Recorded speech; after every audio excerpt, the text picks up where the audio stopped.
السلام عليكم ورحمة الله وبركاته وديال kusoo dhawaada casharkan oo ah qaybtii labaad ee ku saabsanayd sidaad gurigaaga ugu samaysan kartid IT lab ama home lab aad markaa waxyaabaha casharada IT-ga si aad ugu tababaran kartid casharkii hore waxaan kusoo aragnay network-ga sidaan u diyaariyay oo markaa switch-kayga iyo router-kayga iyo internet-ka gurigayga ugu xidhan sidaan waxba isugu xidhay si haddii la ka dhigo lab-kaygu markaa uga faa'iideysto network-gayga guriga iyo kayga iyo mid gaar oo aan u sameeyay isaga casharkan haddii la ka dhigo waxaan ku eegi doonaa haddaba serverada sida aynu u setup garaynayno oo diyaarintii serverada ayaynu casharkan haddii la ka dhigo ku eegi doonaa laba server baan haystaa oo ah Dell R720 labaduba waxa weeyaan waxay leeyihiin 128 gig oo RAM ah processorka ay labaduba leeyihiin waxa weeyaan Intel E5 2640 processors bay leeyihiin marka insha Allah waxaan samayn doonaa haddii la ka dhigo operating systemka ay ku shubi doonaa iminka goordhow haddii la ka dhigo cashar hore ayaan sameeyay oo markaa ku saabsan sidaad u samaysan kartid USB bootable ah ama USB ku jira operating systemkaaga ESXi markaa sidaad ugu shubtid server labada cashar kii hore iyo kan USB ku saabsan baa haddii la ka dhigo link ayaan soo gelin doonaa description-ka si aad dib ugu noqotaan haddii aydan hore usoo daawan casharada bal haddaba haddii la ka dhigo iminka aynu guda galno sidaan ugu shubi lahayn serverkeena operating systemka waayahay haddaba waxaanu sameynaynaa serverka ayaanu shidaynaa insha Allah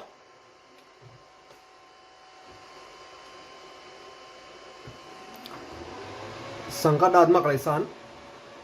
waxa weeyaan serverkii oo markaa shidmaya oo isboot garaynaya haddii la ka dhigo mar dhow bay sanqadhu iska degi doontaa marka markuu serverku imika isboot garayo waxa ugu horeysa aanu sameynaynaa waxa weeyaan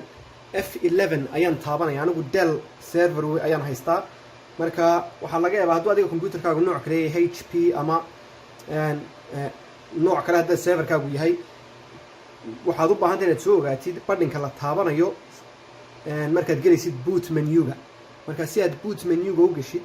ama menu-ga ikhtiyaaraadka ku siinaya halkaad ka boot garayn lahayd ama aad ka shidi lahayd device-ka ama serverka menu-ga ku siinaya inaad badhinku yahay soo ogaatid baad u baahan tahay aniga waa Dell haddaad midigta xagga sare mar dhow eegtaan xagga midigta dusha F11 baa igu taalla F11 haddii aan taabto waxa igu yiri entering BIOS boot manager marka taas F11 markaan taabtay ayuu halkaa gelaya haddaba markuu halkaa galo USB-gayga ayaan ka dooranayaa waxyaabaha deviceska ama igu jiray aan ka boot garayn karo hard diska ka mida CD ama DVD drive-ka ka mida laakiin anigu USB-ga ayaan dooranayaa maadaama uu USB-ga igu duuban yahay operating systemkayga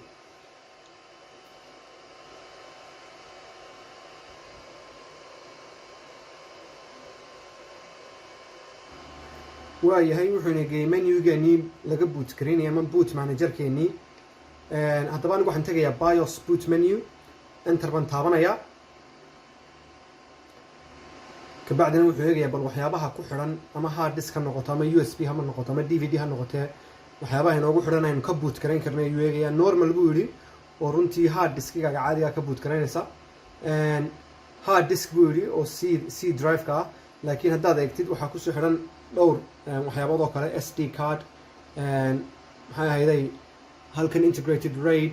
iyo USB marka inagu USB baan uga dan leenahay maadaama aan USB ka gelinay taa hoose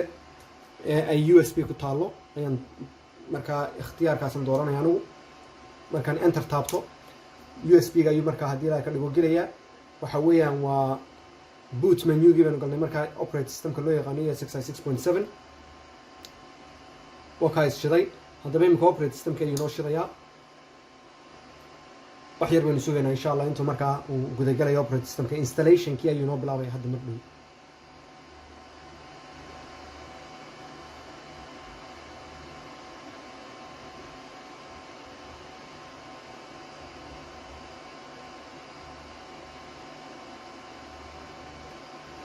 waayahay iminka markaa wuxuu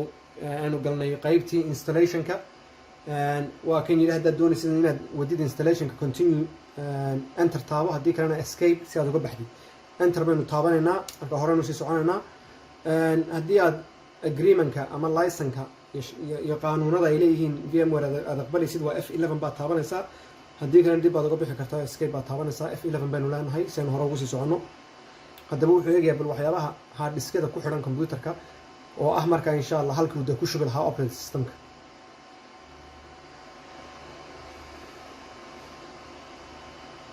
waayahay wuxuu markaa helay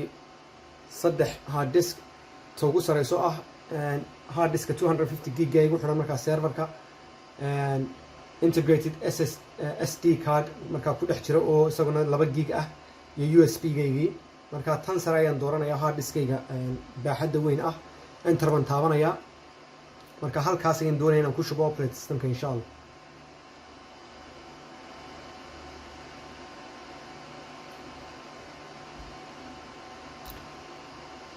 waayahay marka wuxuu yidhi you have selected a disk that contains at least one partition with existing data waxaad dooratay diski markaa information hore ku jiray haddii aad okay taabatid wax allaale wixii ku jiro dhan way masaxmayaan okay baan leeyahay maadaama anigu aan dan ka lahayn markaa wuxuu weydiinayaa keyboardkayga noocuu yahay United Kingdom ayaan doonaya anigu enter baan leeyahay password samaysa ayuu yidhi markaa passwordkaagu waa inuu ugu yaraan 8 xaraf noqdo xaraf markaa capital ah ama xaraf kor sareeyo xaraf weyna iyo maxay ahayday calaamad markaa aan xaraf ahayn waa inay ku jirto numberna waa inay ku jiraan waayahay wuxuu yidhi isma laha labada password balan dib u hubiyo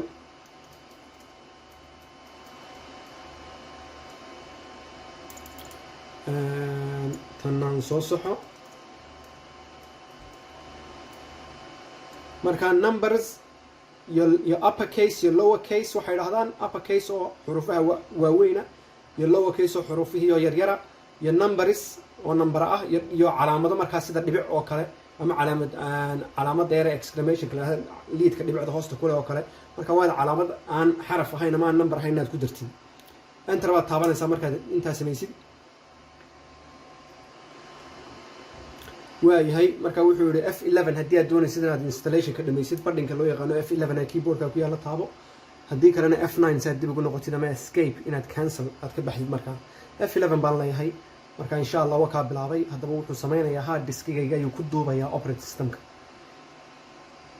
waxoogaa bay yara qaadanaysaa haddaba aynu soo noqono insha Allah yara sugno waayahay installationka ugu dhameeyey haddaba wuxuu yidhi enter taabo si aad computerka dib u shidid USB gana ka saar marka enter baan taabanayaa USB gaan ka saaro kabacdina enter baan taabanayaa marka imika dib ayuu si shiday insha Allah taala serverku markuu dib si shido setupkii iyo configurationkii baan hadaba gelinaa insha Allah marka kadib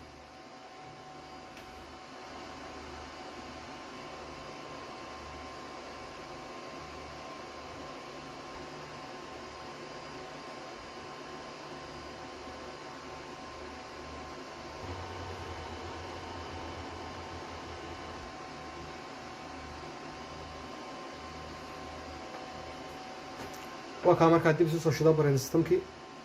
iminka dib ayuu galay insha Allah taala marka wax yar bay qaadanaysaa bal yara sugo waayahay dib soo shiday waa kan iminka operating systemki galaya hadii ilaahay ka dhiga markuu iminka operating systemka uu galo ayaa waxaanu sameynaynaa IP addresskii iyo DNS-kii waxyaabahaas aynu setup garanaynaa insha Allah bal yara sugo waayahay wanaga iminka galnay systemkii saad aragtaan wax IP address male IPv6 kana waynu iska baqteenaa insha Allah maadaama aynan IPv6 isticmaalin IPv4 baan isticmaalnaa mar dhow wuxuu sameyn doonaa markuu IP address waayo ayuu self assigned IP address ama IP address isagu siiyay oo aan shaqeynayn ayuu marka halkan nagu soo qori doonaa waynu ka bedeleynaa sababtoo ah network-geeni ay markii hore diyaarsanay ayaynu ku xiraynaa insha Allah imika waad aragtaan waa IP address-ka ay siiyay waynu ka masaxaynaa ka inaga mid siinayna haddaba aynu guda galno login-kii baynu gelaynaa haddaba F2 baynu taabanaynaa F2 markaynu taabano password-keennii baynu weydiinayaa username-keenu waa root password-kii markaa aynu samaysanay ayaynu gashanaynaa kabacdi markaynu gelino waxa weeyaan waxaanu gelaynaa qaybtii setup-ka configure management network marka halkaas ayaynu gelaynaa si aynu IP address-ka aynu u saxno enter baan taabanayaa network adapters imika waxaad aragtaan kaararka igu xiran network-ga VMNIC 2 ayaa imika connected ah saad arkaysaan hadhow waan ka bedeli doonaa insha Allah waxaan jeclahay inaan ilaa 2 xabo kuwan inaan shito 0 iyo 1 laakiin imika 2 gaas in isaga deynaa dib baan uga baxayaa VLANska wanagii videogii hore networkan kaga hadlayna kusoo aragnay afar VLAN ayaan markaa samaystay marka waxaan doonayaa inay VLANadeedo dhan inay meeshas inay soo wada galaan hostkaygan ama serverkaygan inuu wax wada arkay ayaan doonayaa saa darteed waxaan leeyahay 4095 to access all VLANs si aan VLANadoo dhan ay markaa usoo maraan serverkan ay usoo galaan 4095 baan taabanaya haddaan doonayo VLAna gaara oo 3 ama 4 VLAN baan ka dhigan karaa laakiin saasaan u daynayay enter baan leeyahay okay baan leeyahay waxay noogu xigta markaa IPv4 inaynu IP address samaysano intaynaan gelin IPv6 kaas ayaan doonaya horta inaynu bakhtino enter baan ku taabanaya IPv6 kabacdina halkan ikhtiyaarka ugu sareeya ku taalo disable IPv6 ayaan space barka ayaan taabanaya kabacdina enter baan taabanaya marka waynu disable gareyno waynu bakhtinay maadaama aynaan isticmaalin IPv6 ama IP version 6ka IPv4 kii baynu gelaynaa enter baan ku taabanaya ikhtiyaarka ugu hooseeya ayaan markaa dooranayaa set static IPv4 address space barka ayaan taabanaya enter maaha space bar markaan taabto hoos ayaan usoo dhaadhacayaa marka halkan ayaan ku qorayaa IP addresskayga subnetkayga markaa aan doonayo waa 10.10.0 kan waxaan ka dhigayaa 4 IP addresskan subnet mask ayaa markaa igu xiga oo waxaan ka dhigayaa 255.255.255.0 waa /24 weeyaan default gateway-gayga waxa weyn halku markaa computerkayga internetka uga baxayo waa 10.10.0.1 weeyaan enter baan markaa ku taabanaya insha allah marka halkaa network ayaan ku setup garanay DNS kun baa noo harsan DNS serverkana hoos baan usoo daadegayaa space barka ayaan taabanayaa si aan idhaahdo use the following server markaan sidaas sameeyo IP addresska DNS-kayga ayaan ku qoranaya marka imika waxaan ka dhiganayaa routerkayga guriga maadaama aanan haysan DNS server waxaa kaloo aan ka dhigayaa talabaadna DNS-ta Google oo ah 8888 magacaan hostka u bixinayana waxa weeyaan ESXi2 maadaama kii hore waan soo sameeyey oo wankii waan sameeyey already serverkii hore kan waa serverkaygii labaad oo markaa sameynayo 2 baan u bixinayo DNS serverka hadhow markaan virtual machine Windows Server 2019 aan ku shubto ESXi-gaygan ayaan Windows Server 2019-kaygaas ayaan waxaan ka dhiganayaa haddii la ka dhigo domain controller iyo DHCP server iyo DNS server marka enter aan ku taabto waayahay haddaba waynu dhammaynaynta escape baan taabanayaa badhinka la yidhaha escape miyaad doonaysa inaad waxyaabaha aad samaysay inaad ku shubtid aad save garaysid inuu kuu kaydiyo y baan taabanaya oo yes ah kabacdina escape baan haddana taabanayaa restart in progress marka imka computerka serverku dib buu sushidayaa kabacdina insha allah waan kusoo noqonaynaa si aynu u tijaabino inuu network connectionkeenaas uu shaqaynayo in kale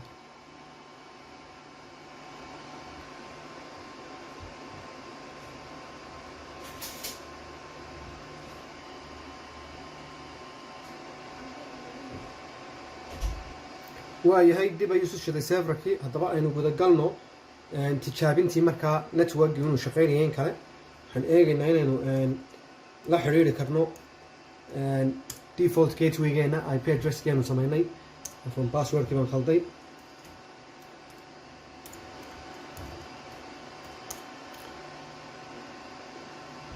marka waxa weeyaan waa muhiim inaad tijaabisid network inuu kuu shaqaynayo haddii kale serverkaagu computerada kale iyo serverada kale markaa network-aaga ku xidhan haddii kale la xiriiri kari maayo marka waxaanu tegaynaa test management network oo ah ikhtiyaarkaas saddexaad marka halkan la eego waa ikhtiyaarka saddexaad enter baynu taabanaynaa kabacdina wuxuu tijaabinayaa inuu balla xiriiro IP address-yadan insha allah aynu taabano enter okay gateway-geena wala xiriiri karaa internetkayga guriga wala xiriiri karaa Google oo dabadda ahna oo internetkii dabadda ahna wala xiriiri karaa marka waa muhiim inaad la xiriiri kartid resolving name waa kan yiri ESXi2 magacan inkastoo imika yiri okay buu yiri laakiin hadhow markaynu DNS serverkeena aynu samaysano insha Allah magacaas aynu DNS serverkeena aynu gelinaynaa waanu ku register garanaynaa kabacdina wuxuu ka qayb noqonayaa markaa wuxuu ka qayb noqonayaa kabacdina wuxuu ka qayb noqonayaa insha Allah ta'ala domain-keena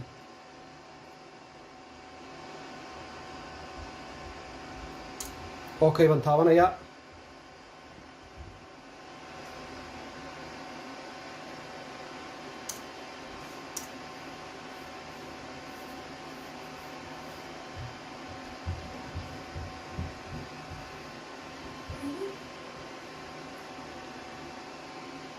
waad aragtaan wixiiba waa ka yidhi okay wuu dhammaystiray DNS kan insha Allah isagu hadhow markuu magacan ESXi ga hadhow markaan DNS server ka samaysano aanu ku register garayno ayuu insha Allah tacaala magacaasi marka domainkeena ka mid noqonaya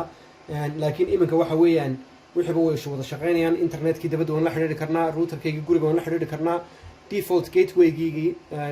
gatewayga guriga igu jiray marka routerkayga Cisco-ga ahna wuu la xiriiri karaa marka wixiiba way wada dhammaystiran yihiin tijaabintii oo dhani haddaba waxa weeyaan insha Allah serverka labaad ka kalena sidoo kale ayaan u diyaariyey marka labaduba waa diyaar iminka casharkeena ugu xigay insha Allah wuxuu noqon doonaa storage-ka haddaba aynu ka baxno marka waka iminka haddaan u baahanahay inaan hostkan inaan wax kaloo isbedelo ku sameeyo waxaan markaa tegayaa website-kan oo ah 10.10.04 kabacdina insha Allah waxaan geli karaa markaa web interface-ka ama qaybta webka ee laga maamulo markaa server marka waa inoo dhammaystiray iminka insha Allah configuration-kaasi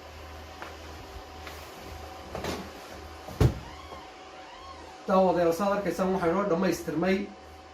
diyaarintii labada server marka operating systemkii loo yaqaanay ESXi 6.7 waynu ku shubnay